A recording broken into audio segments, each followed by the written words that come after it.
Now, John Fredericks Radio Network. Ann Patterson joining us now, former ambassador Egypt and Pakistan. Ann Patterson, also the current president of the U.S. Qatar Council. She formerly served as U.S. Assistant Secretary of State for Near Eastern Affairs 2013 through 2017. And she is with us now. Ambassador Patterson, thank you for being with us this morning. Thank you. It's a pleasure to be on your program. Oh, my goodness, Ambassador. I don't know where to start. Let's start with the G20 and move, I guess, east or west or north. We'll have to figure it out. The president, first sitting president to step foot into North Korea over the demarcation zone. What did over you... the DMZ. So, John, I probably would part ways with some of my friends in the foreign policy establishment here, but I say let's give this a chance. Nothing's worked for decades. I mean, it's a really long shot that we can restrain, that President Trump can restrain North Korea's nuclear ambition, but I think you got to give the president credit for trying.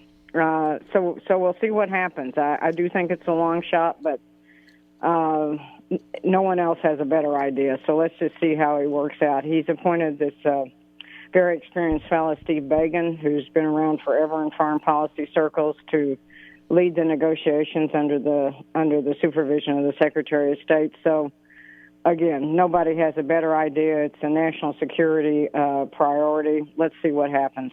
You know, I agree with what you're saying, Ambassador, and I don't see the downside here because the president said, look, in order to start any kind of a dialogue, you have to build a relationship. It's not like he's lifting the sanctions or he's changing anything based on, a handshake meeting. But how do you go forward with any negotiations without building a dialogue, right?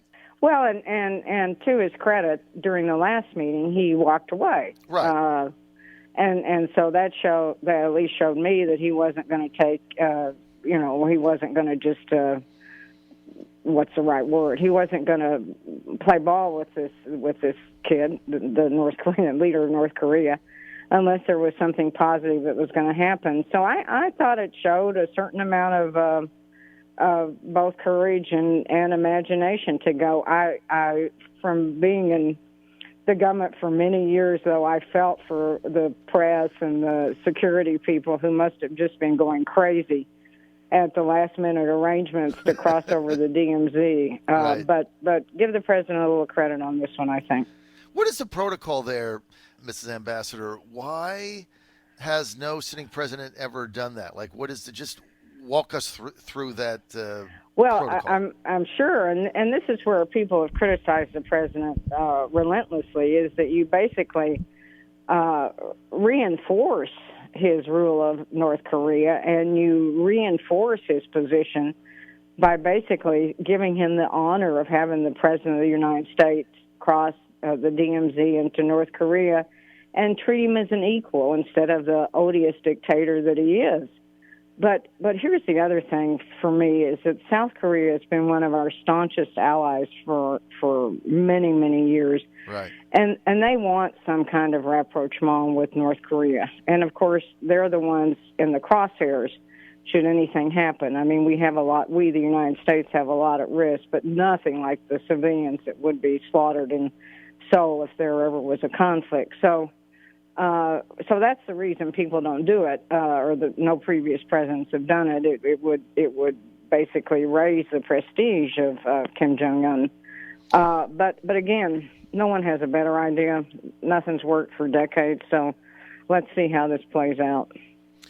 Ms. Ambassador, walk us back to the Clinton era. Remember, there was a time where President Clinton was considering a strike on North Korea, but then the concern he had was the conventional weapons that North Korea has across the DMZ, and his advisors were saying that it would turn Seoul into an inferno and hundreds of thousands of people would die. I mean, is that a real story? That's a real story, and that's why this is almost an impenetrable problem. We have troops there that would be killed. We have American citizens that would be killed. But most of the city of Seoul is within artillery range of the DMZ. And people say, wrongly in my view, that we could take out these artillery batteries before they attack. by everything I've read militarily, that seems impossible. So you would have massive, massive civilian casualties.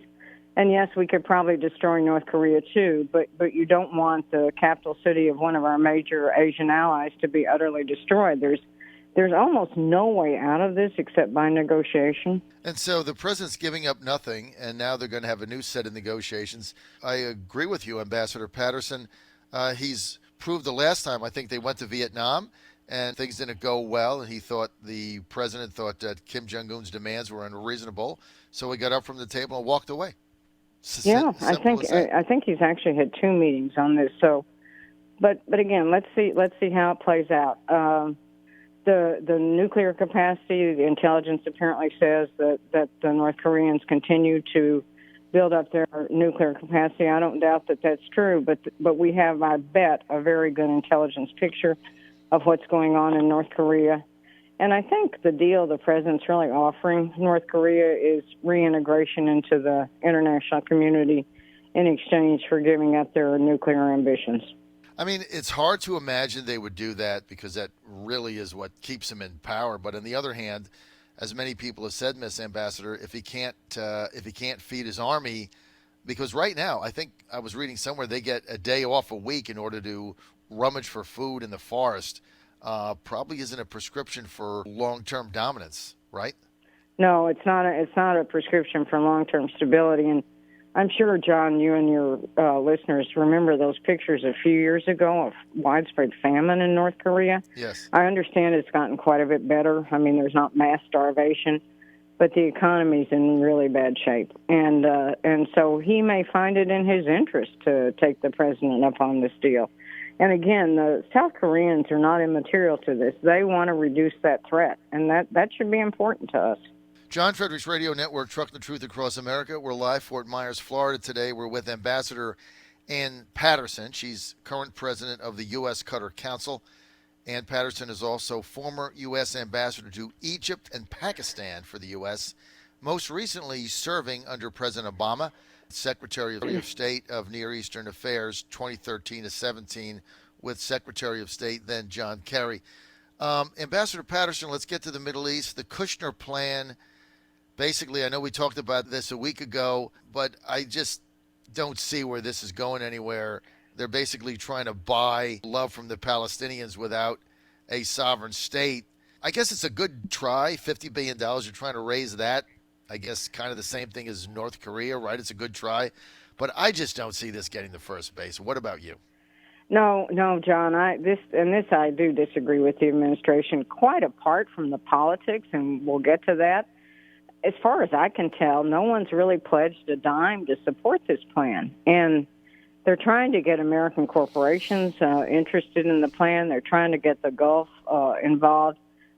The plan was ambitious, and frankly, a lot of these projects have been on the drawing boards for years, and a lot of them are valuable, and some of them, frankly, we were doing before the administration cut off funding. But so that's the first problem. There's no real funding for this plan.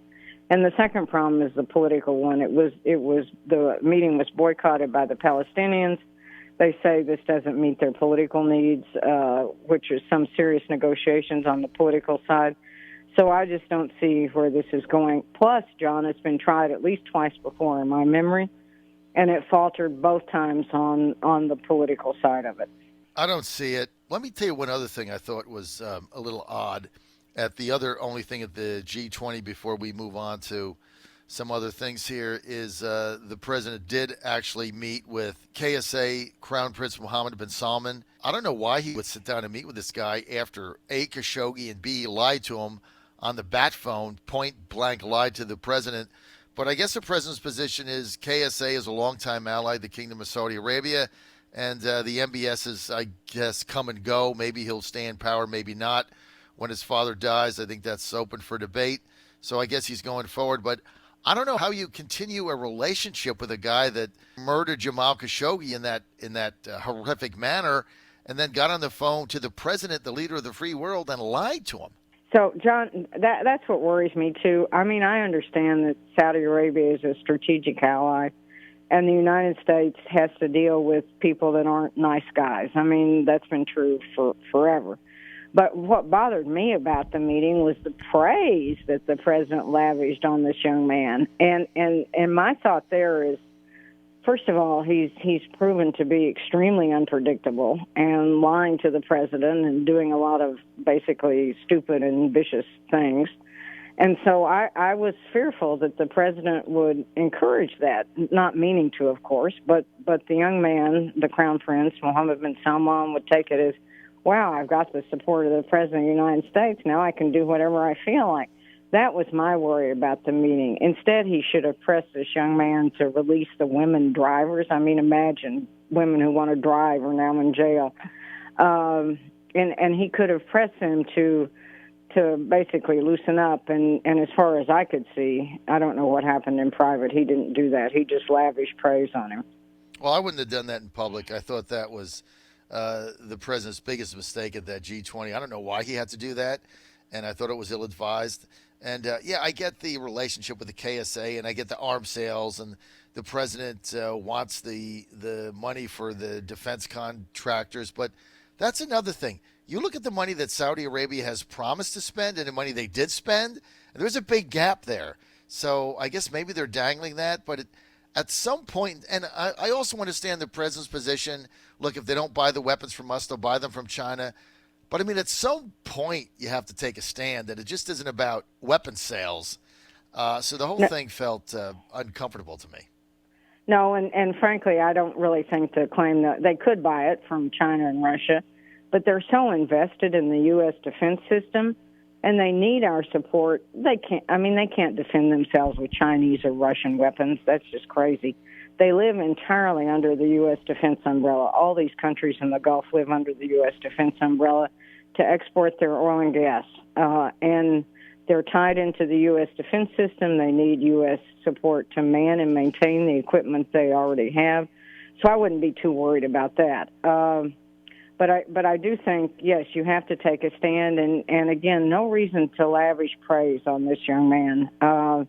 Because basically he's dangerous and unpredictable. And I would suspect that General Abizaid, Ambassador Abizaid, is trying very hard to curtail the young prince's worst instincts. I'm very glad General Abizaid is out there now. Intemperate and incompetent is a toxic daily double, and that's the way I would define him. No question Absolutely. about it. Ambassador Ann Patterson, President, U.S. Qatar Council, former Ambassador, Egypt and Pakistan. Ambassador, let's get to Iran. Things have calmed down a little bit in the last few days with the president at the G20 summit. But the president also saying, look, I'll go meet with Iranian officials. I don't want war. I want to get this resolved, but you can't be shooting our drones down. But the president calling off the ill-advised strike by National Security Director John Bolton and the other neocon warmongers in there that wanted a strike on Iran. He said it would have, I guess they estimated a couple hundred people would have died, and the president called it off and saying that was I think he said it was a disproportionate response, coupled with the fact that it's bombing a sovereign country. And the drone pieces, and I'm not defending Iran, but they were recovering drone pieces in their water, so it couldn't have been that far off for it to get there. What happens now? So John, I think, of course, the president did the right thing by calling off the strike. But I don't think this is over yet. And there were articles in the press today about the terrible effect the U.S. sanctions are having on Iran's economy, particularly on the middle class. I'm sure they're not having any effects on the Iranian leadership. But on the middle class, people are losing their jobs, can't get food. I mean, very, very serious impact. So the president hopes this will bring him to the table. I'd be dubious about that because these countries can suffer a lot. So I think this is far from over. And now the Iranians are threatening to do even more to undermine the provisions of the Iranian nuclear agreement. So we'll see how that plays out. But I still think this is going to be a very volatile part of the world. The Europeans are trying to set up another system that will bypass the U.S. financial system. That doesn't seem to be going very well. So they're putting a lot of pressure on Iran. We'll see what Iran does, but I would suspect this is we're going to see this play out in an unfortunate way. But I was relieved that the president decided not to proceed with the strike. Very relieved. Oh, so was I. I mean, that just accomplishes nothing but ratchet things up, and then they have to respond to that. What we need is, like you said, more negotiation. You're right. I remember being at the forum. Remember the Doha forum? Were you there? I left right before that. I was at the Euromoni conference. Yes. That's right. And we interviewed the foreign minister of Iran, and boy, he said something to me I'll never forget, because the question was posed to him about the sanctions and the suffering, high unemployment, no water, and the foreign minister of Iran. I'll never forget this answer. There were about 10 of us there, invited in journalists, and he said, "We have been suffering under American sanctions and other things for 50 years, and our government has survived. It will continue to survive regardless of what the United States does. We're 1,000-year-old civilization. We will survive it." I think that's kind of buttresses what you just said. I mean, they can let their people suffer in order to get through this, and I think you're seeing that. All right, final question. Got a couple minutes. The Emir of Qatar is coming to Washington on July 9th. This is his third visit, unprecedented. And so the attitude towards the Emir and Qatar of the White House has changed dramatically since the president looked the other way during the blockade. I think he's now seeing the value of Qatar, the base we have there, and the Emir coming for a third visit. What do you look for next week in that visit by the Emir of Qatar, Mrs. Ambassador, to the White House? Well, first let me say that the Emir of Qatar can come here, but it doesn't look like Mohammed bin Salman or Mohammed bin Zayed can come here, not because anything would really happen to them, but there could be an embarrassing situation. So what I would look for, is a reaffirmation of the defense relationship in particular, and I think there are going to be some very interesting commercial deals signed, too. Because, of course, Qatar is expanding its natural gas capacity dramatically, $30 to $40 billion. It's going to reinforce its role as the world's largest supplier of LNG, and it's going to tie itself very closely with American corporations to do that. So I would expect to see some very interesting announcements that will create jobs in the U.S., a reaffirmation of the defense relationship. And then, of course, I would expect to see the president push Qatar and everybody else to resolve this rift in the Gulf. And from what I've seen, Qatar is absolutely willing to do that, but not willing to do that while it's being blockaded by its neighbors. Ambassador Patterson, what changed in the White House? I mean, obviously, when the Gang of Four first went to the president and said they were going to do this blockade, obviously with the number one Air Force base, the biggest Air Force base in the region being there, and with the relationship with Qatar that we have, I mean, there's no doubt the administration waived it and said it was okay. And early on, the president did have a statement that he thought that Qatar was involved in funding terrorism. Now he's changed almost. He's almost done a 180 on it.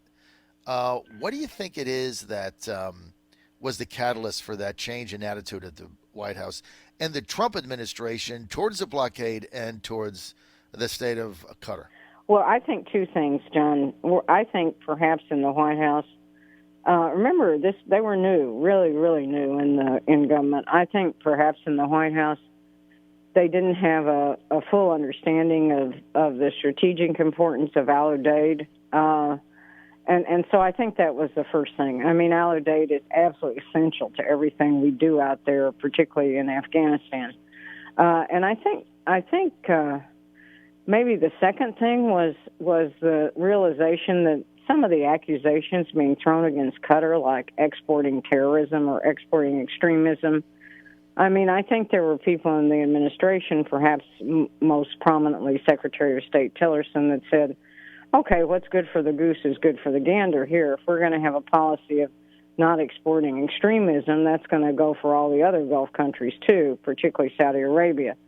So there was a more balanced approach, shall we say. And I really just think it was that perhaps some in the president's circle who were new to the game weren't really very familiar with some of the geopolitical implications of this rift. So it sounds like you're saying that the president has gotten better facts, better information, more detailed, and changed his position on it based on reality. Well, that's what I think, John. I mean, he just learned more. And the other thing that I think happened is I think the Emir of Qatar is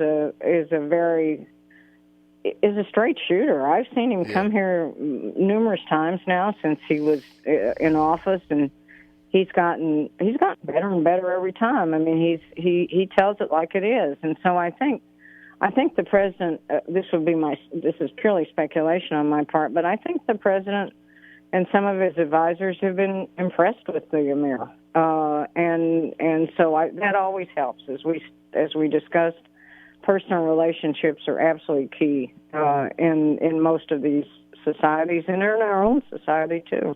All right, on that, we're going to leave it, and we'll have you on next week for a preview of that meeting. Ambassador Ann Patterson, President, U.S. Qatar Council, former Ambassador Egypt and Pakistan, and served as Assistant Secretary of State for Near Eastern Affairs in the Obama administration under the President. Ambassador, thanks for being with us, and thanks for that fabulous insight. Thank you. Thank you very much, John. Always a pleasure.